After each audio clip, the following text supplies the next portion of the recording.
Ladies and gents, I am the one and only DJ Storms, and I would like to welcome each and every single one of you back here to the channel on YouTube.com. It is, of course, Monday, June 14th, 2021. This is the official rewind for NXT TakeOver in your house, which, of course, streamed live last night on Peacock, starting at 8 p.m. Eastern Time. They actually started an hour later than usual. I'm not sure who made that call. I'm not sure if that was a Peacock initiative. I'm not sure if that was WWE trying to line up with AEW since their pay-per-views are at 8 p.m., although I don't really understand why, because they really have no reason to compete with AEW anymore. I don't know. It was rather weird. It was rather weird for a WWE pay-per-view, whether it be a main roster pay-per-view or a takeover show. It was very, very odd for it not to start at 7 p.m. But regardless of that, it was the third NXT TakeOver this year. NXT TakeOver in your house, the second in your house. Some opening thoughts on it. I would say it was definitely better than the first in your house for sure. And the main event was fantastic. Ladder match was excellent. But it really felt like those two matches were really only the matches that stood out on the show. And a lot of people were contributing that to the Capitol Wrestling Center. Now, they had over 300 people in the Capitol Wrestling Center. It was a great sight to see. I was very, very happy about it. But I don't know. Maybe it could very well be the Capitol Wrestling Center. We had no issue with the Capitol Wrestling Center back at TakeOver Vengeance Day. And the reason why is because we had an excellent build towards TakeOver Vengeance Day. TakeOver Vengeance Day was still the best NXT TakeOver of the year. Definitely the best show that WWE's had this year so far. Now, TakeOver Vengeance Day had a much better build than TakeOver In Your House 2021. This show was literally thrown together in 3 weeks. Absolutely no regard for any storyline build. And I talked about the 3 reasons as to why NXT does not feel like it used to be. Number 1 has to do with Vince McMahon's influence still being felt. Number 2, the purge of so much NXT talent that really helped the main event scene a lot over the course of the last year. Talent like Matt Riddle, Keith Lee, Dominik Dijakovic, Damian Priest, Mia Yim, all pulled from NXT. And then the third reason, and this is the biggest reason attributed to NXT's fall from grace, the fact that this laziness mentality of we're WWE, we're making all this money from Peacock and USA Network and Fox Sports and Saudi Arabia, all these different companies, all these different individuals, all these different companies and countries giving us money. We don't need to put any effort into our shows. We don't need the fans. It don't matter whether the fans buy tickets to the show, whether they don't buy tickets to the show, whether they're watching the show, whether they're not watching the show. And WWE recently had their worst rating for Raw, and their current ticket sales for their comeback tour after a year and a half of no fans at the show because of COVID. The ticket sales are actually doing worse than AEW.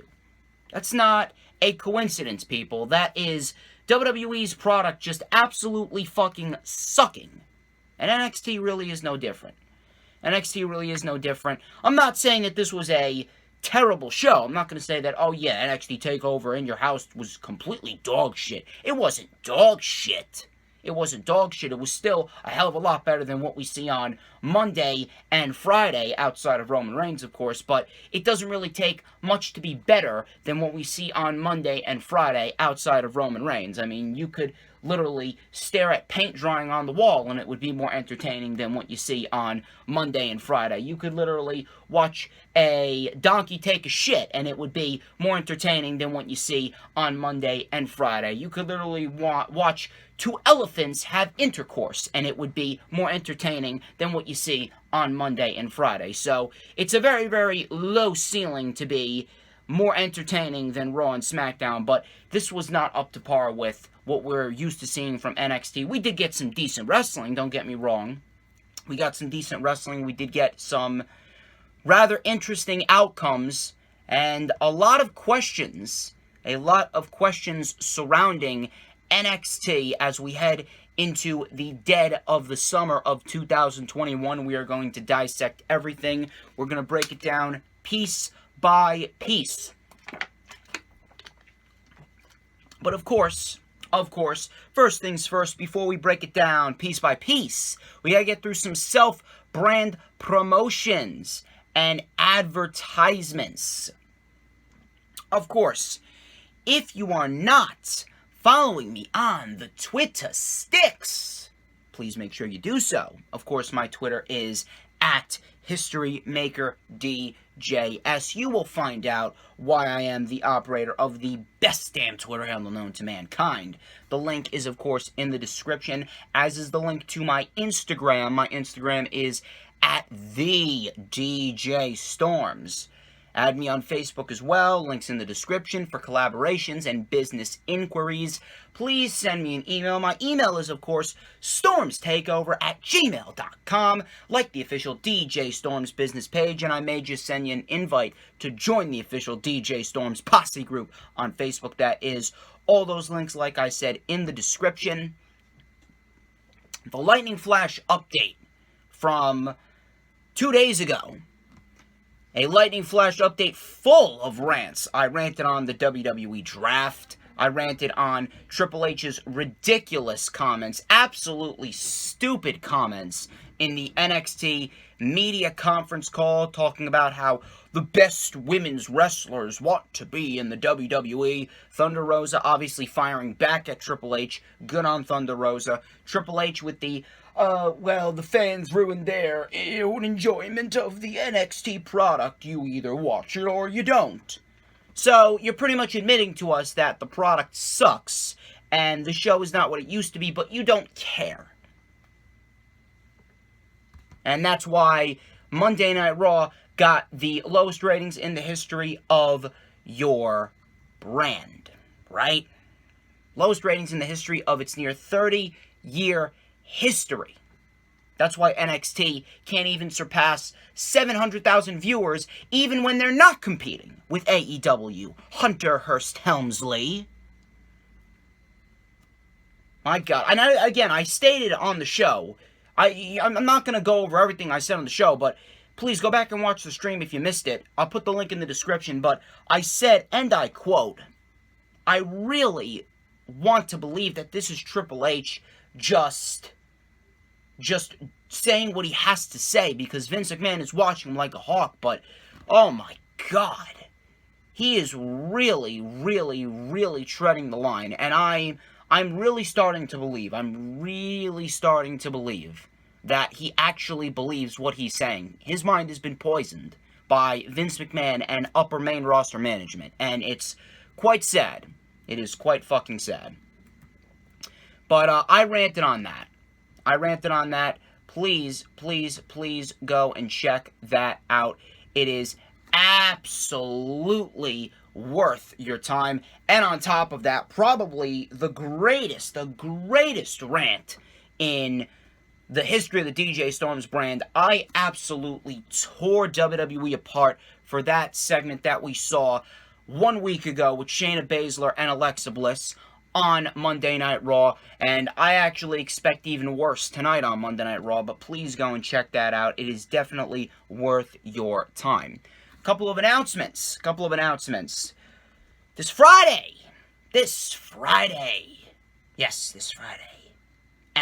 2:30 p.m.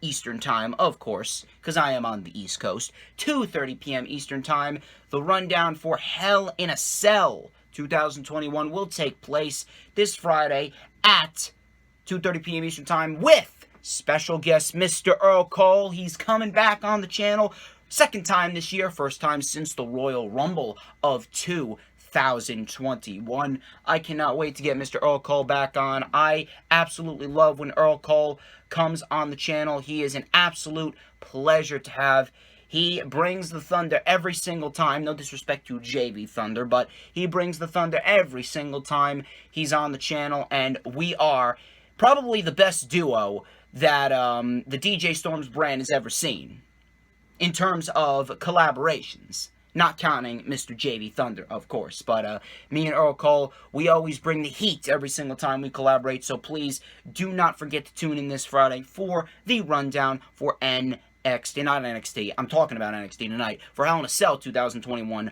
Excuse me. No Lightning Flash update actually on Saturday. Yes, you heard me correctly. No Lightning Flash update on Saturday. I have other obligations to attend to, and I am busy in my personal life, so I will not be doing the Lightning Flash update on Saturday. I'll be taking this week off. I definitely need a little bit of a break, considering I've been going balls to the wall, especially with my new schedule at work. My new schedule at work has had me tied up. I worked almost the entire week last week. At least the paycheck will be nice on Friday, but I worked the entire week last week. I'm working Tuesday through Thursday this week. So I definitely need a break. So no Lightning Flash update this Saturday. I'll be taking a break. But I will be watching Hell in a Cell, of course, this Sunday. And, of course, I will be doing a rewind on Hell in a Cell. A pretty busy summer I have ahead of me. I have a wedding coming up in July as well. I will be getting a guest on for the rundown for Money in the Bank as well. We do have some news, actually, from NXT with a takeover being held after SummerSlam. So instead of the usual format of a takeover the day before SummerSlam and then SummerSlam after, the roles have been reversed. So it's going to be SummerSlam on a Saturday and then takeover on a Sunday. Of course, Triple H said that that is still a work in progress. We are about 12 minutes into the video, and if you haven't liked the video, I really don't know what you're doing. I mean, you're here, you're watching me, you gotta like the video. All you gotta do is just scroll down with your little mouse and just click that like button. It's really not that hard, people. So please, if you haven't already done so, hit that like button. You already know the drill. And, of course, when you hit that like button, you gotta make sure that you share out the stream on all platforms, social media. I'm talking about Twitter, Instagram, and Facebook, and Pinterest, and Tumblr. I'm talking about all types of social media platforms that you may have. Please make sure you share them out and get everyone in here, because everybody needs a little bit of DJ Storms in their life. Everybody wants a little piece of DJ effing Storms. I'm talking about your mothers, and your fathers, and your daughters, and your sons, and your brothers, and your sisters, and your aunts, and your uncles, and your grandmothers, your grandfathers, your second, third, fourth, fifth, sixth, seventh, eighth, ninth, 10th, cousins twice removed. I turned into a song right there. Your dogs, and your cats, and especially your guinea pigs, because I'm telling you right now, I'm looking at my laptop right now, and it is running super slow, and I'm going to tell you why it's running super slow, because I have so many articles lodged in my laptop, specifically stating that guinea pigs are said to live long, happy, healthy, and fruitful lives if they get a little bit of DJ Storms. So, if you got a guinea pig, make sure you give him or her a little dose of DJ Storms. And of course, be sure to hit that subscribe button. Hit the subscribe button. I'm trying to regrow my channel because a few subscribers were purged because YouTube is run by a bunch of fucking assholes. Because YouTube blows. YouTube absolutely blows. So please hit that subscribe button. And of course, when you hit the subscribe button, you gotta hit that notifications bell with a huge coup de grace. That way you will know whenever I pop up on YouTube. Because whenever I pop up on YouTube, it is the best time to be on YouTube. It's the only time where you're gonna get to see this glorious sideburn chin strap combination and this beautiful mustache. Hang on one second. Give me one single solitary second to get a little bit of with a dash of and a little bit of You already know that everybody wants a piece of the Storms Meister. Anyway, enough of the self-brand promotion and the advertisements. What do you say we get straight into the show?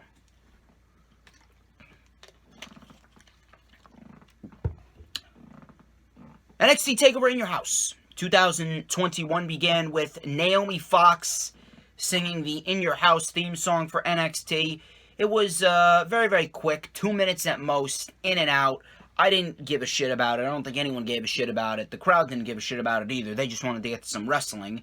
Todd Pettengill kicked off the show, and he said, "Welcome to NXT TakeOver in your house." He also mentioned that we had the largest crowd in the Capitol Wrestling Center ever, with 300 people, I believe, in attendance. The set looked very good, by the way. I will say that. The set looked very good. The show kicked off with Bronson Reed and MSK versus Legado del Fantasma. This was a winners take all 6-man tag team match for the NXT Tag Team and the NXT North American Championship. I was actually looking forward to this match, and I had a feeling that this match was going to kick off the show, and it did just that.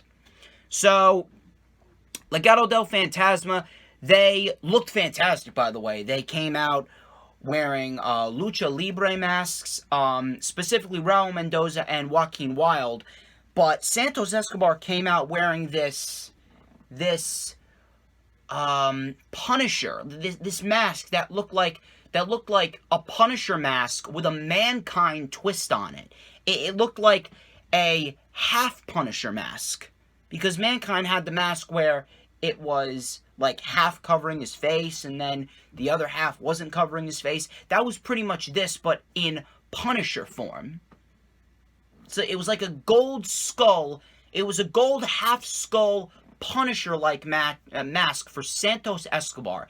It looked great. Legado del Fantasma really looked fantastic. They have looked like absolute fucking stars. They really have looked like stars. And it really does suck because you put these guys on the main roster. They're a great-looking faction. They could add a lot to Monday Night Raw or SmackDown, whichever show that they're put on. But Vince and Bruce Pritchard, they would look at them the same way they look at every other Latino superstar that isn't Eddie Guerrero or Rey Mysterio. Eddie Guerrero and Rey Mysterio are legitimately the only two Latino superstars that have been able to succeed in the WWE. Every other Latino superstar, Angel Garza buried, Andrade buried, Kalisto, they didn't do jack shit with Kalisto. Sin Cara, same thing. They do the same thing with Santos Escobar, Raul Mendoza, and Joaquin Wilde. They do the same thing with them. Lucha House Party, same thing on the main roster. Completely buried. Completely buried. So, Bronson Reed and MSK, they had matching gears, both green and black, I believe it was. Yeah, green and black. So, the baby faces were in control early on. Carter with a moonsault, wiping out Escobar. Wilde then dove onto Carter. Lee then dove onto Wilde with a tope con hero. Mendoza with a corkscrew plancha, taking out Wesley. Bronson Reed, of course Bronson Reed was going to dive. Bronson Reed with a suicide dive, taking out the entire field. Back into the ring. Legado del Fantasma took over and they isolated Wesley. They isolated Wesley.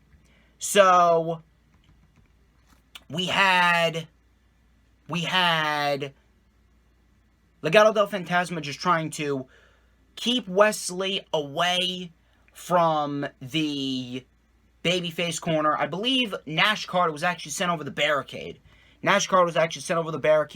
We had a beautiful assisted 450 splash to Wesley by Joaquin Wilde. Of course, he had assistance from Raul Mendoza and Santos Escobar. And then we had Wesley finally breaking free. He made the tag. In came Bronson Reed. Bronson Reed lit up Wilde and Mendoza with a double Samoan drop. And it was very well done. Bronson Reed, he looked great. We had a spinning brainbuster by Bronson Reed. Escobar actually tagged in, and he actually got Bronson Reed up. So props to Santos Escobar. He actually got Bronson Reed up, and he delivered a beautiful Meishinuku driver. Looked very, very, very good. So, afterwards, Carter saved that. Escobar, he then went for the title. He went for the North American title. He was hyping himself up, getting ready to do something. All of a sudden, he turns around, and Bronson Reed, like a fucking freight train, bulldozes through Escobar. He just engulfs him. He engulfs Escobar, and Escobar is absolutely slaughtered right through the barricade. Right through the barricade.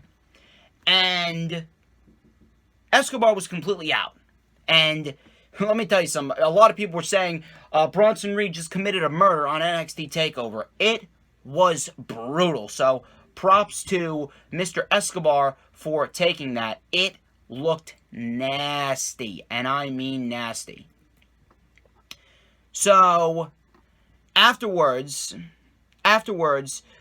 we had MSK hitting the Heart Attack blockbuster combination, and then Bronson Reed with the Tsunami Splash, absolutely destroying, I believe it was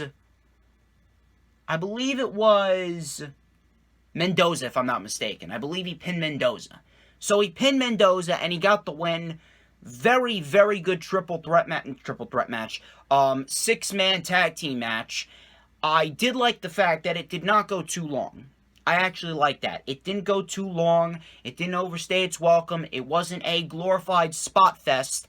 It was short, sweet, to the point. Went about 14 minutes, and it flowed very, very nicely. A very good, straight to the point, 6-man tag team match with Bronson Reed and MSK retaining. Right outcome. And you notice how Bronson Reed, he pinned Raul Mendoza. He didn't pin Santos Escobar. That is absolutely going to be a bridge for Santos Escobar. That is absolutely going to be a bridge for Santos Escobar to vie for another match with Bronson Reed. And I absolutely see that match happening at the Great American Bash, which of course was announced for Tuesday, July 6th.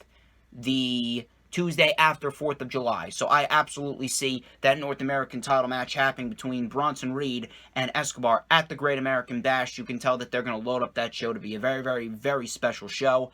But very good 6-man tag. Nothing too overwhelming. Nothing too overbearing. Didn't go too long. And Bronson Reed wins by pinning a member of Legado del Fantasma not named Santos Escobar. So Santos Escobar is definitely going to vie for another NXT North American title match. What happens with MSK? Well, we got a tornado tag team match between the Grizzled Young Veterans and Ciampa and Thatcher.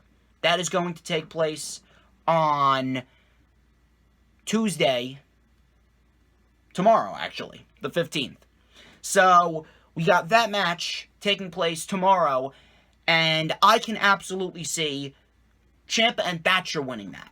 I see Ciampa and Thatcher winning that, and that's going to be Ciampa and Thatcher's bridge towards an NXT Tag Team title match with MSK at the Great American Bash, and then that's going to be MSK's final successful title defense until they get to the SummerSlam TakeOver the day after SummerSlam, and we are going to see MSK versus Grizzled Young Veterans part number 2, and we're going to see a rematch from TakeOver Vengeance Day, and we are going to see Mr. Gibson and Mr. Drake. We're going to see them win the NXT Tag Team titles. They're going to be the first team ever to hold both the NXT UK and the NXT Tag Team Championships. But for now, we got a very good 6-man tag. Didn't go too long, and we got the right winners.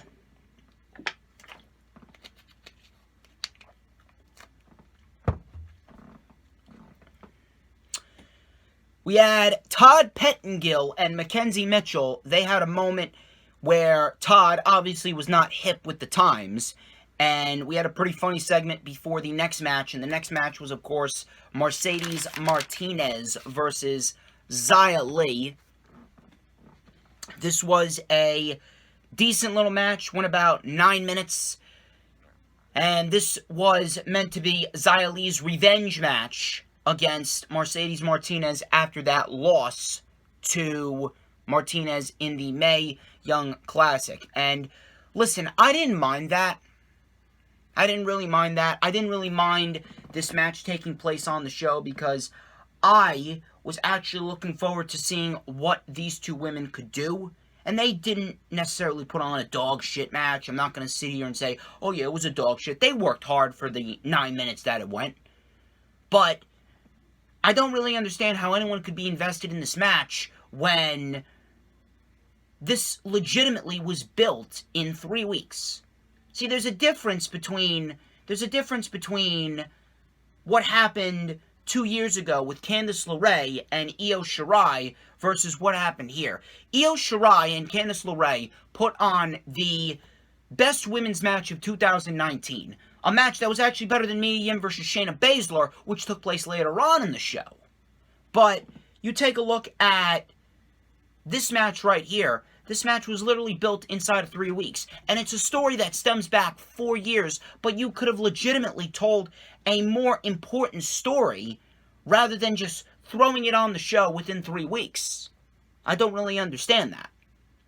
Because you take a look at what happened with Io and Candice, and that was built over the course of 2 months.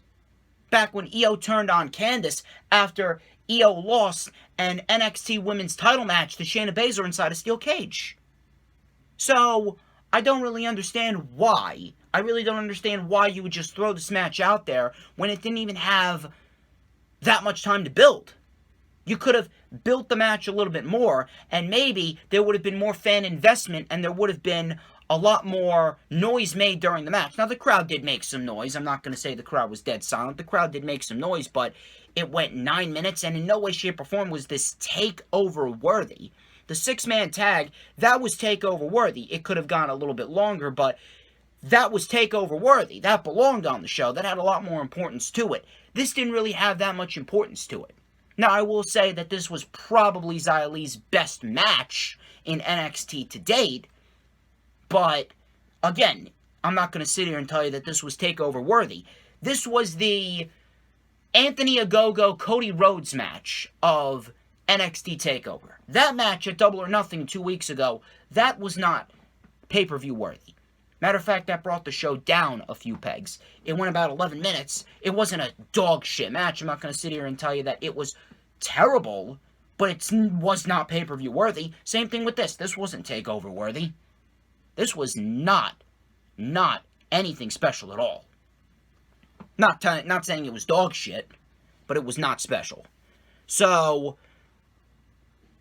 Xia Li's entrance was actually fantastic. I will say that. Xia Li and her presentation has really been something special. And I really do hope that this presentation continues, and I do hope that we see Xia Li in something more prominent, and we get her in there with more individuals like Mercedes Martinez, because I want to see more of Xia Li. I want to see what Xia Li can really do in a big-time prominent matchup. This match was not very prominent.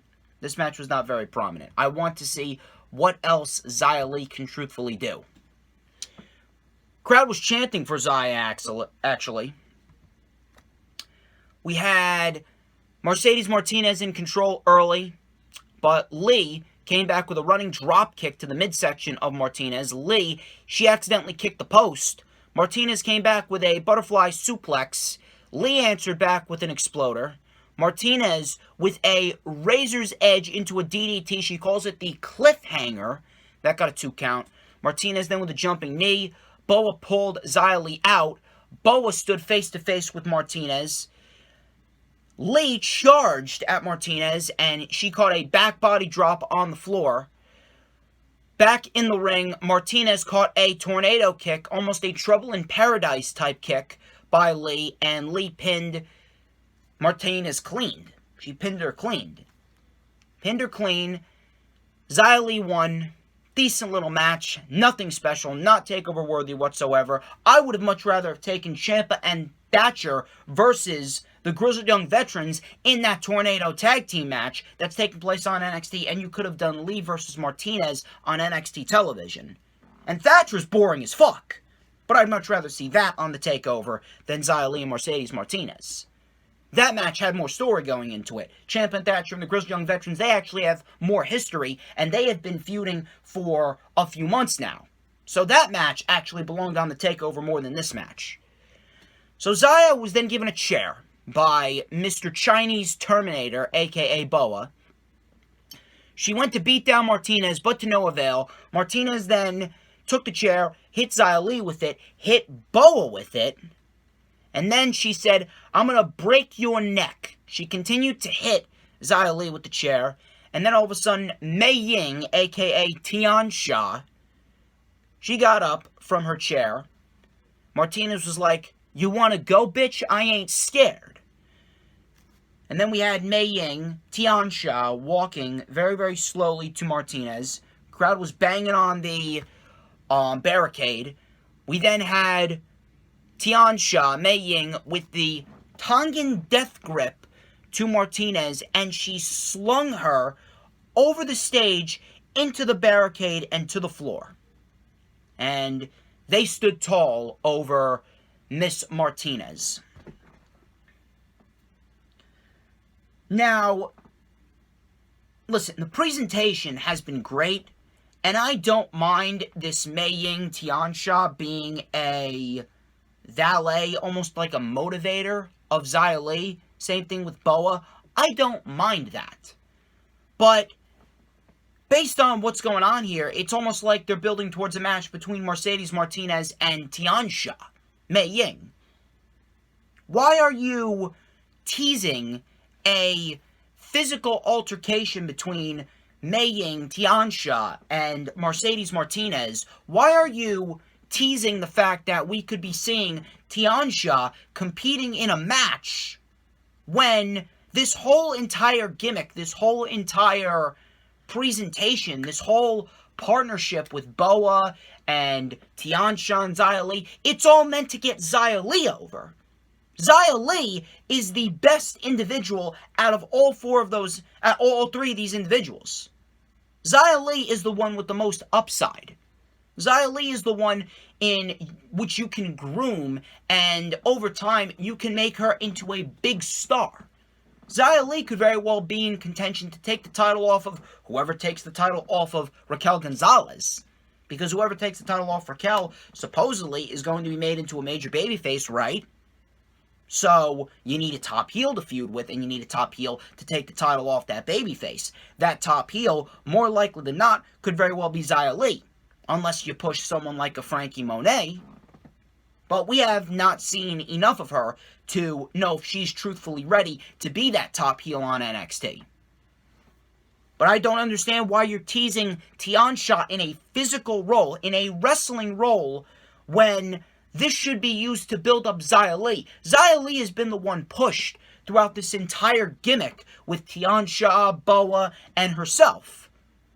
Xia Li has been the one that's been built up and groomed throughout the year, and she hasn't really had a proper opportunity to showcase what she can really do. This was a decent little match right here, but in no way, shape, or form was it a breakout performance. We're looking for that breakout performance by Xia Li.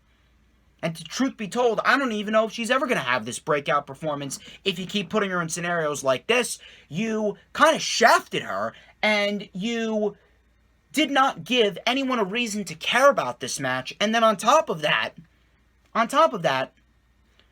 now you're teasing Tian Sha in a physical role and a possible match with Mercedes Martinez, maybe at the Great American Bash, who the fuck knows, but that's what it looks like they're leading to.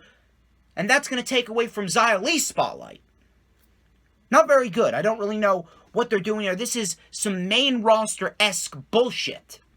This is some main roster-esque bullshit with Tian Sha and Xia Li, where the advocate, the manager, the valet, is now going to be taking up a spotlight from the woman or the individual that should be getting the spotlight. I don't really get it.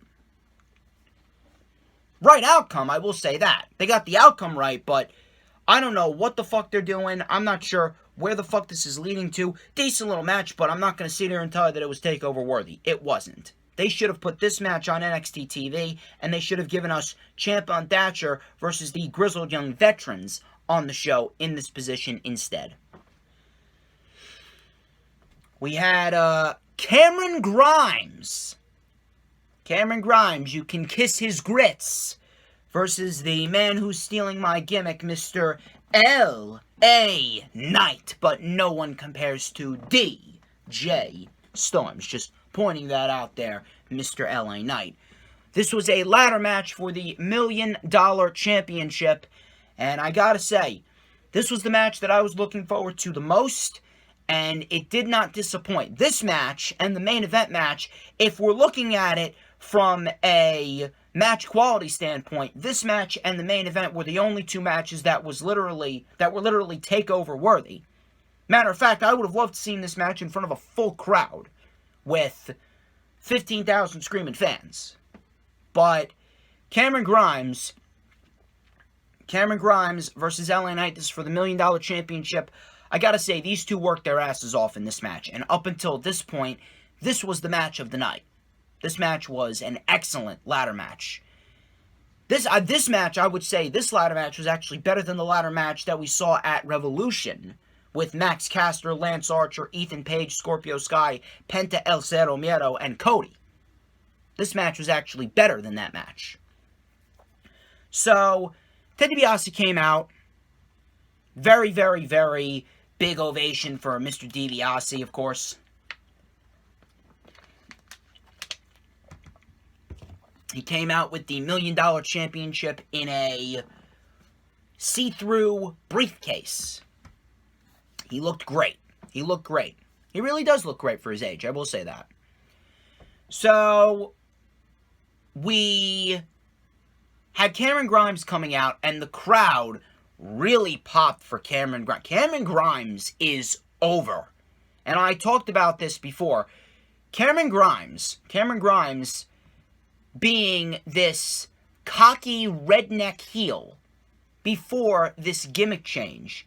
This cocky redneck heel, we all saw him as a guy who was going to get over. He was going to get over by this cocky attitude and his wittiness, and he was just going to be a heel in which people found entertaining, but at the same time, we wanted to see him get his ass kicked. But then all of a sudden, we see this gimmick change, and then all of a sudden, we see Ted DiBiase, and Ted DiBiase gets involved with Cameron Grimes, and because of this program and this gimmick change, Cameron Grimes, like I said, has morphed himself into a babyface right before our very eyes. He's morphed himself into a babyface right before our very eyes, and if they play their cards right with the Cameron Grimes that they have right now, Cameron Grimes could very well be their next top-tier babyface on NXT. And it sucks because, let me tell you something. I saw a report that Vince McMahon wants characters. He's not looking for wrestlers, he's looking for characters. Meanwhile, we've seen so many characters come up from NXT onto the main roster, and every single one of them was tweaked and changed and altered and just completely stripped of everything that made them must-see in NXT. So, Vince McMahon clearly is a clear-cut bullshit artist. I mean, just look at what happened with Matt Riddle and Keith Lee. Look at what's happening with Damian Priest. He's been off of television for 4 fucking weeks. Look at what has happened with so many other people. Bobby Roode. They changed his character on day one. He went from a heel to a babyface, and he was never the same. Bobby Roode could have easily been the face of the company. So, it's complete bullshit. Doesn't matter what type of characters they're looking for. No one on the main roster is going to succeed unless you look like Karrion Kross. So I don't understand why anyone would even think about signing with the WWE unless you're going to stay in NXT for life. Same thing with Bronson Reed. All I see when I look at Bronson Reed is the Australian version of Keith Lee. We all know what happened to Keith Lee. Bronson Reed is going to suffer the same exact fate. Cameron Grimes, forget about it. Forget about it. He is what Bruce Pritchard and Vince McMahon's world is a vanilla midget. To some of the fucking retards in the IWC, he's a vanilla midget because he's small, he's not 6'6", he's not 260 pounds. He doesn't look like Karrion Kross, pretty much. To put it as simple as possible, if you don't look like Karrion Kross, you're not going to succeed in the WWE. The only reason why Kevin Owens and Shinsuke Nakamura and Asuka and Sasha Banks, and Seth Rollins, the only reason why they all have the accomplishments that they have is because of sheer luck. Sheer luck. There's only a handful of individuals in the WWE that have been that lucky. Everyone else, like Sasha and Asuka and Owens and Zayn and Rollins, all the other people failed. Then you got LA Knight, who has really come into his own, but we've been so used to him as more of a character, more than an actual wrestler. This was his big breakout performance. This was absolutely LA Knight's best match in NXT since his debut. And this is absolutely going to be a scenario in which people are going to look back on and they're going to remember LA Knight. They're going to remember LA Knight for this type of performance. And going forward, now LA Knight has a benchmark to live up to. And I think he's going to do a very admirable job at living up to that benchmark. So, crowd was chanting to the moon. They loved Cameron. They absolutely loved Cameron Grimes. And, like I said, they play their cards right. The guy's going to be their next top babyface. I guarantee it. So, we had the To the Moon chants, really great shit. So Grimes was on the receiving end of a barricade sling. Started out very slow, very methodical. LA Knight playing up to his heel gimmick and the fact that Cameron Grimes was so over. Crowd was chanting LA sucks, as they should be. The guy playing up the heel role. So we had a slingshot shoulder tackle by LA Knight. He then set up a ladder in the corner. Grimes took advantage, hit a German suplex to Knight into the ladder. Grimes then tried to slide the ladder into LA Knight's nuts. LA Knight dodged it, and we had LA Knight hitting a jumping neckbreaker to Grimes on the ladder. It wasn't flat, it was on its side. Grimes' head and neck bounced off the side of that ladder. It did not look good at all. Props to Cameron Grimes for agreeing to that. It really looked nasty. Cameron Grimes is going to be fucking hurting today. He's going to be hurting. So Knight, he then set up a ladder in the corner. Grimes then whipped him face first into the ladder. Grimes then, with rapid fire yes kicks to the chest, Knight cut him down. Knight then got back body dropped onto the ladder.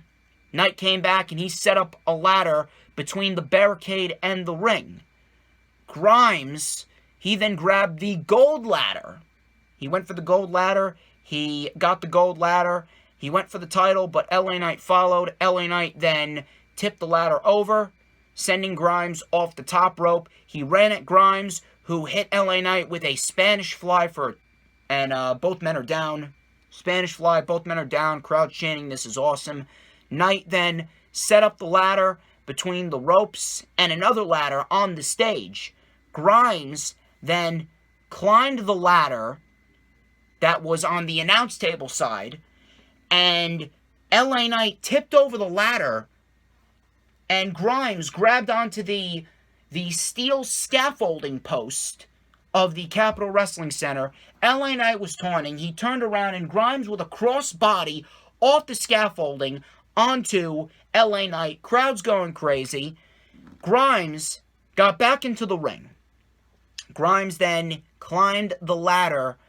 Knight, LA Knight, came back into the ring, tipped over the ladder, sending Grimes crashing onto the ladder, onto the stage.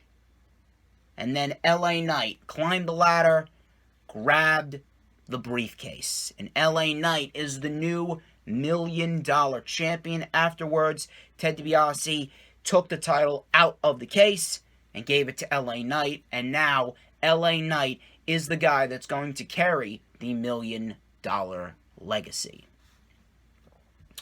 This was an excellent ladder match. Nothing crazy, nothing over the top, nothing that we haven't seen. It was straight and to the point. Both men did exactly what they were supposed to do. Both men played up to their strengths. And it did the job. The match did the job. So, here's what I was thinking. I originally picked Cameron Grimes. Especially considering the crowd was very hot for him. And the fact that this was really his match to win. But they ended up going with Knight. Now, some people are saying, oh, is Cameron Grimes going to go up to the main roster because Vince wants characters? No. No, he's not. He's not. He hasn't done anything in NXT. See, Kross and Cole and LA Knight, even LA Knight would fit perfectly on the main roster. But Kross and Cole, they're going to the main roster sooner rather than later. Unfortunately for Cole, it's going to be a painful death for Adam Cole. But Cameron Grimes, he's not going to the main roster. They can't send Cameron Grimes to the main roster. He's one of the best acts on NXT. You're not going to send Cameron Grimes to the main roster after NXT has been purged of so much talent, and they desperately need to maintain the talent that they have to build a sense of interest on the show. Because now their takeovers are starting to suffer because of the piss-poor creative booking. But, Triple H wants to go and say, oh, well, fans ruin their own enjoyment of NXT. You can either watch the show or you can don't watch the show. Triple H, my God. I have lost a lot of faith in him. I really have. But you got Triple H saying that, oh, you just don't watch the show, or you watch the show, or you have to say that you like it, but you like this other thing more. Just say that your show sucks, and say that you're going to work to get it better. It's the same thing that fucking Tony Khan said after Revolution, trying to mask the fact that he fucked up with the ending. Just acknowledge the fact that you fucked up. It doesn't make you look weak. I don't really understand this mentality of these wrestling bookers that, oh, I can't admit that I failed. I can't admit that I'm doing bad. I can't admit that anything is going wrong. I can't admit that anything is going wrong because it's going to make me look bad. No, it's not going to make you look bad. It's not going to make you look weak. It actually makes you look stronger because you're acknowledging the fact that you're not doing good, and then you work to improve it. Simple as that. It's really not that fucking hard. Really. But Cameron Grimes is not going to the main roster. He's not. Kross is going to the main roster before Grimes. Cole is going to the main roster before Grimes. This was done specifically because of the fact that LA Knight is a top heel right now.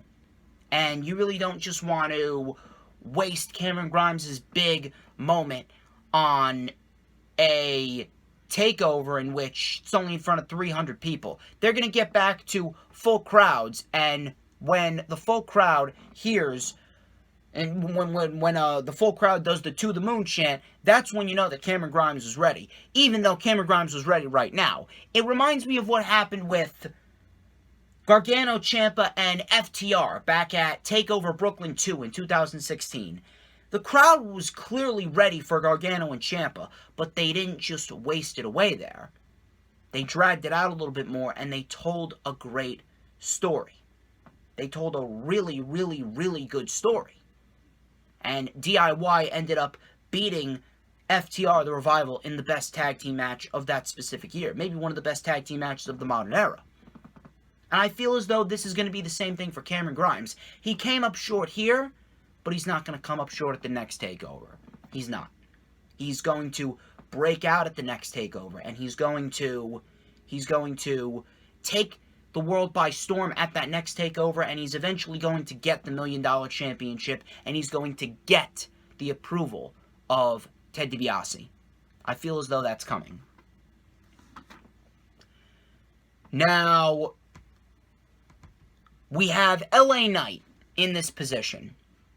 LA Knight is absolutely above the $1 Million Championship, and he is above being paired with Ted DiBiase. He doesn't need to be paired with Ted DiBiase. He doesn't need. Cameron Grimes needs this more than LA Knight. LA Knight can speak for himself, but Cameron Grimes, he's going to need this breakout performance. He's going to need this breakout partnership. He's going to need this breakout gimmick. He's going to need this breakout program where he's going to finally get the approval of Ted DiBiase, and he's going to get the $1 Million Championship. I see this match happening again at TakeOver after SummerSlam on August 22nd. That's when Cameron Grimes is going to get his big moment. I believe that they're saving it for when Cameron Grimes is in front of a raucous crowd of 10,000, 15,000, 20,000 screaming fans once they finally go back on the road. And I'd like to hope that Cameron Grimes is going to win the title then. But this was an excellent ladder match. The second best match on the show, for sure. LA Knight wins. I had Cameron Grimes, but they're telling a story. I'm going to let it play out.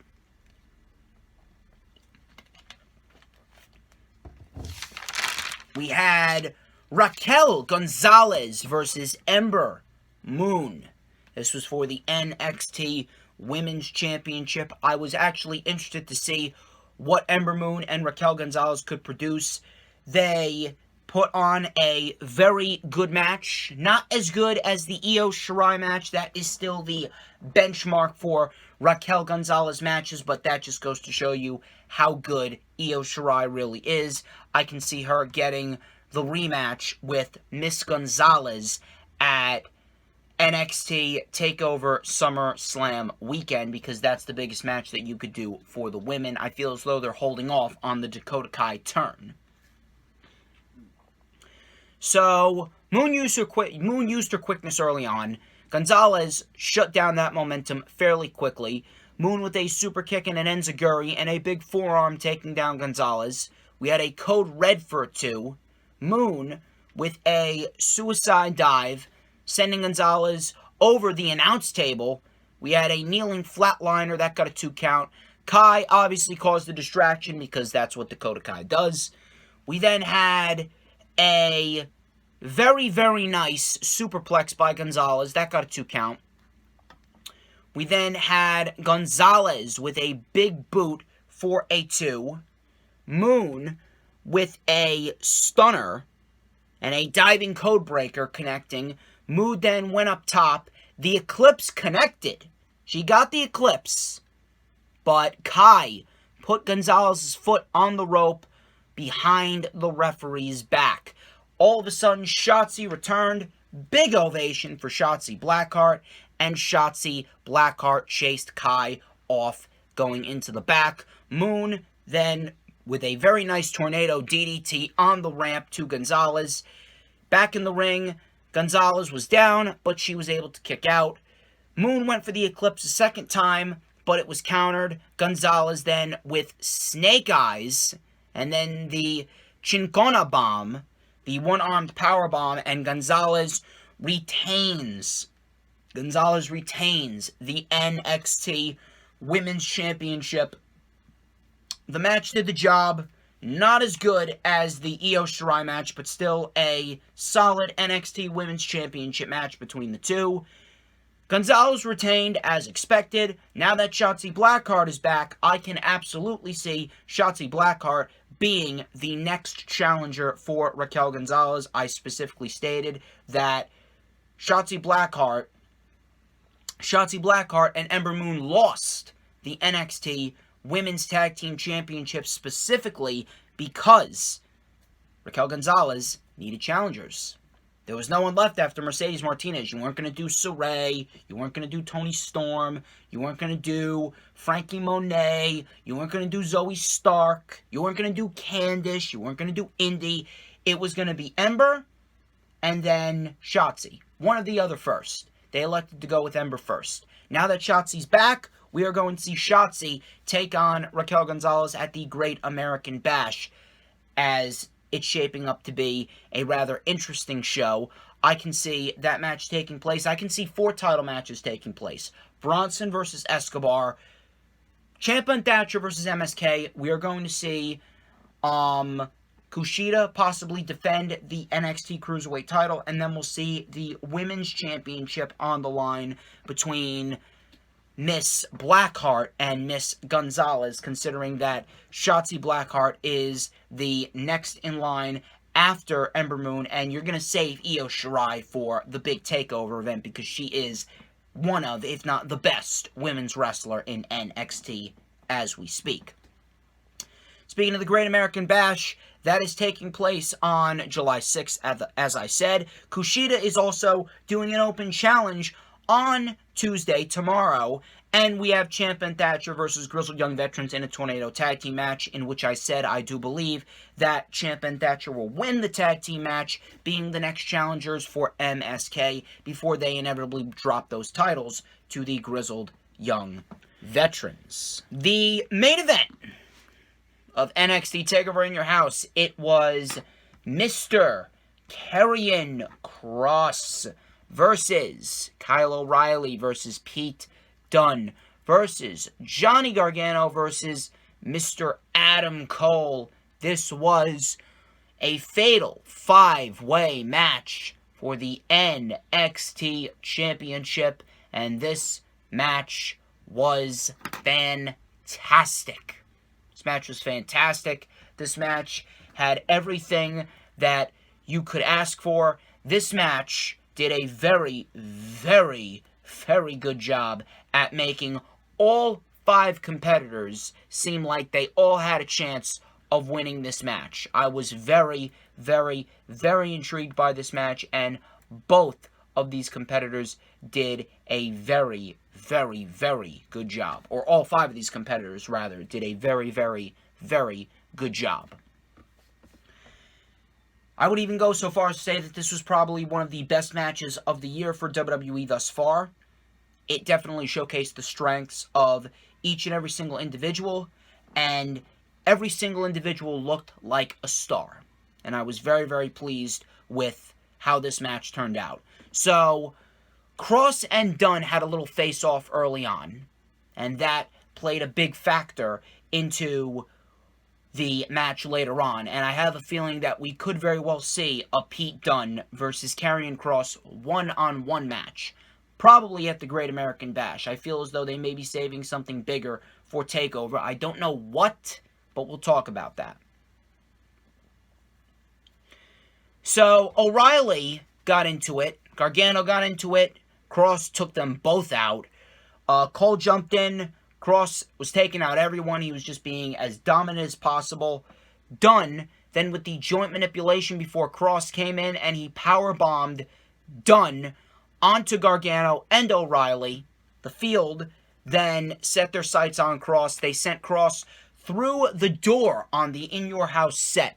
So obviously, Mr. Karrion Kross was given the Brock Lesnar treatment a couple times, where we had a scenario where he was taken out before he came back. You know what happened in the triple threat match at the Royal Rumble 2015 with Brock Lesnar, John Cena, and Seth Rollins, and how Rollins and Cena both took out Lesnar, and Lesnar came back and ended up winning the match.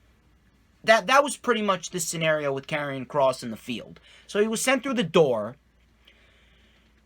Then Gargano was in control. He sent Dunne into Cole and O'Reilly into the corner. A barrage of offense from everyone. Everyone was down. The crowd was chanting, "This is awesome." Kross then reemerged. He was tossing everyone over the barricade, tossing everyone on the floor. We had a tornado F5 on Gargano by Kross. Gargano kicked out. Gargano with a suicide dive onto Cole. A plancha off the apron, cannonball plancha off the apron, taking out Kross, and then a tornado DDT to Dunne on the floor. Crowd was chanting Johnny Wrestling. Cole then came in with the super kick. Panama Sunrise was countered. He hit the crunchy, as Trent calls it in AEW, the crunchy, and that got a 2 count on Mr. Adam Cole. We then had a punt kick, Poison Rana combo on Dunne by Cole and Gargano.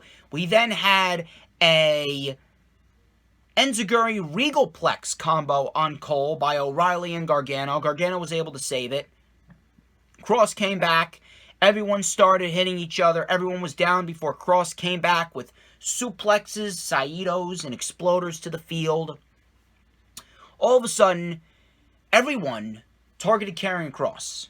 Kross was on the receiving end of a lot of offense. Kross then got double powerbombed. Cole and O'Reilly double powerbombed Karrion Kross onto the announce table. We had an I am the table moment as the table did not break. Table did not break. All four men that were the challengers were in the ring. They went at it. Back and forth counters by O'Reilly and Dunne. Cole got a 2 count on O'Reilly off of a knee drop brainbuster. We had a double super kick by Gargano and Cole to Pete Dunne. We had the one final beat. Cole and Dunne kicked out. Gargano tried to be Roman Reigns. He tried to beat him, stack him, and pin him, but that did not happen. That did not happen at all. We had O'Reilly hitting the brainbuster to Gargano, but Cole took out O'Reilly as he went for the diving knee drop. Cole with the Panama Sunrise, but Dunne was able to save it. Dunne then took out Cole on the outside. All of a sudden, the camera pans to Karrion Kross, who rose up from the ashes. He rose up from behind the announce table. Dunne caught sight of this, so Pete Dunne slides into the ring, and Pete Dunne's like, she does the shrug of the shoulders, and he's like, come on, Kross, come on. So they had a face-off in the ring. They were going back and forth. Very much was a fan of this, and I can definitely see Pete Dunne getting another shot at Karrion Kross, considering he was not beaten in this match. I can see Pete Dunne taking on Kross at the Great American Bash. Then we had Pete Dunne hitting the bitter end, but Kross kicked out. Thought that might have been it. We had a triangle choke locked in, but everyone was able to save it. Kross then with a double Doomsday Saito to Adam Cole and Pete Dunne. Looked great. Kross then with the cross jacket on Dunne. It looked like Dunne was fading, but Dunne grabbed the fingers and boom. Little snap, crackle, and pop by Mr. Dunne.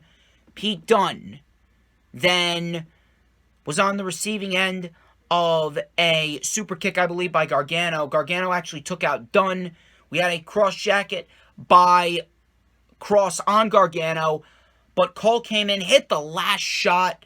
O'Reilly came in, took out Cole.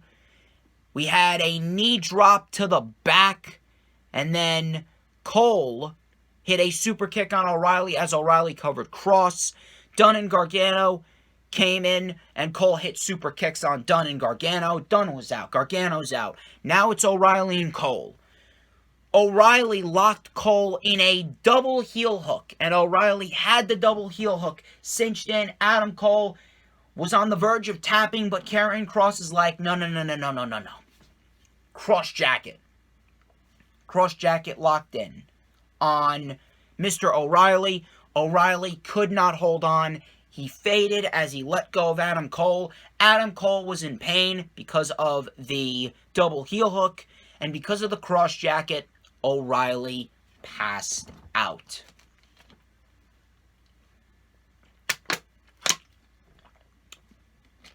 This was a fantastic match. Fantastic Fatal 5-Way. This match and the ladder match, really the only matches that were TakeOver worthy. I wouldn't go so far as to say that this was the worst TakeOver of all time, but it was very, very lackluster because of the lack of build and the fact that they did not put any effort into the show. Definitely something that could really have been booked a lot better if Triple H had put a little bit more effort into the show. I don't really know why the builds towards the shows have been just so lackluster. I'm telling you, I really hope that shit changes. I really hope that shit changes after they get back on the road, because NXT, and even with NXT in Full Sail or in front of the Capitol Wrestling Center, they need to start getting in front of bigger crowds. And considering that TakeOver is able to sell out and get a lot of people to come to it, I would absolutely do NXT as a weekly show in front of a bigger arena rather than just a Capitol Wrestling Center or Full Sail. But this match was fantastic. As far as what happens with Kross, I don't know. Some people are saying Walter. Now, I wouldn't mind that, but it better not be for the NXT United Kingdom Championship as well. If you want to put Walter against Karrion Kross, fine. But if that's the case, you better take the UK title off Walter. Alright? Just pointing that out there. Walter needs to lose the NXT UK title if he is to take the NXT title off of Kross. I'm sorry. Walter is not going to be the NXT United Kingdom champion forever. He's not. So, at the end of the day, if you are going to have Walter go up against Kross, you need to take the NXT UK title off of him. And the best man to do that is Mr. Ilya Dragunov. But I don't see Walter coming to the US and taking the NXT title off Karrion Kross, even if Ilya Dragunov takes the UK title off him, because Walter has specifically said that he doesn't want to wrestle in the United States, and I don't think any amount of money is going to deter that. It could be Parker Bodor. I've been saying Parker Bodor for a while, but there's been numerous reports that Diamond Mine is not Parker Bodor. I don't know why they're wasting Parker Bodor in the PC when he should be getting out on NXT unless he's not ready. I know the feeling of pushing someone when they're not ready. So, I don't necessarily mind them not pushing Parker Bodor if he's not ready. But if it was up to me, I would start building him up slowly but surely. Because you need someone with the size to match up to Kross. Walter can, but he's in the UK. He's got the UK title, and he doesn't want to wrestle in the US. Parker Bodor, you're taking too long with Parker Bodor. Some people have been saying Samoa Joe. Because Samoa Joe was spotted at the PC. If that's the case, we get Joe versus Kross. That's definitely going to make a lot of sense. It's definitely going to be an interesting feel, and it's definitely going to make a defeat for Karrion Kross seem logical. So I wouldn't mind Samoa Joe, but the crazy thing that happened here was William Regal was actually interviewed after a TakeOver. He goes, 7 years I became the GM of NXT, and I've never seen this much bedlam. I think it's time for a change. Now, William Regal, it was announced that William Regal is going to announce change this Wednesday on NXT television. I don't know what that is. I'm not sure if we are seeing Samoa Joe return as the new GM. I'm not sure who exactly we are going to be seeing as the new GM, if we even see a new GM. I am not sure what's going on. I'm not sure what this change is going to come with, but it's definitely intriguing. Now, if it's Samoa Joe, I definitely wouldn't do Samoa Joe, because if you're asking me, if Samoa Joe wants to compete, let the fucking guy compete. You need someone that's believable. You need someone that's logical to take the title off of Kross. You could have taken the title off of Kross here, but you elected not to do that. You could have done it here, but you said no. You wanted to continue Kross's momentum.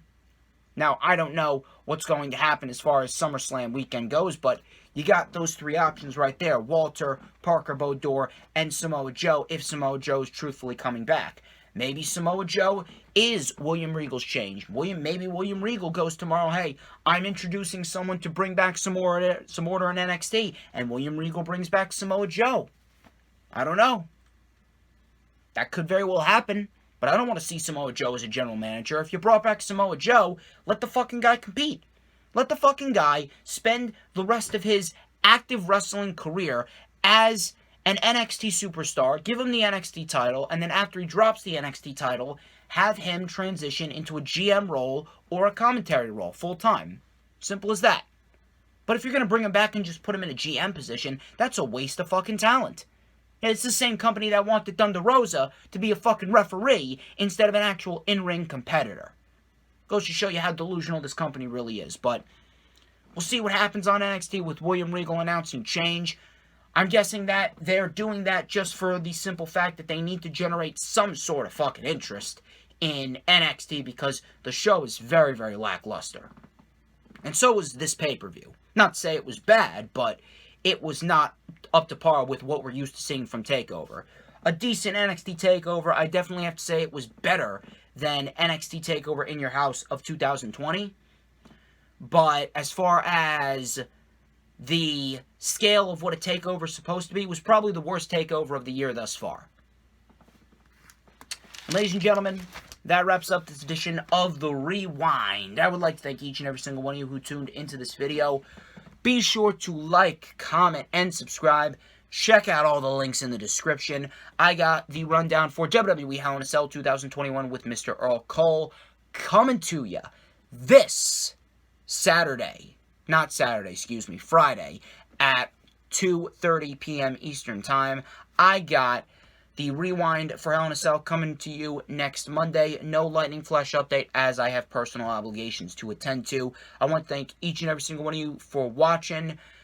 I am DJ Storms. This has been the Rewind. I will still be tweeting live for the wrestling shows this week, and I will catch you live for Monday Night Raw tonight, in which I will shit on the show as per usual, ladies and gents. Thank you very much, and I will catch you later.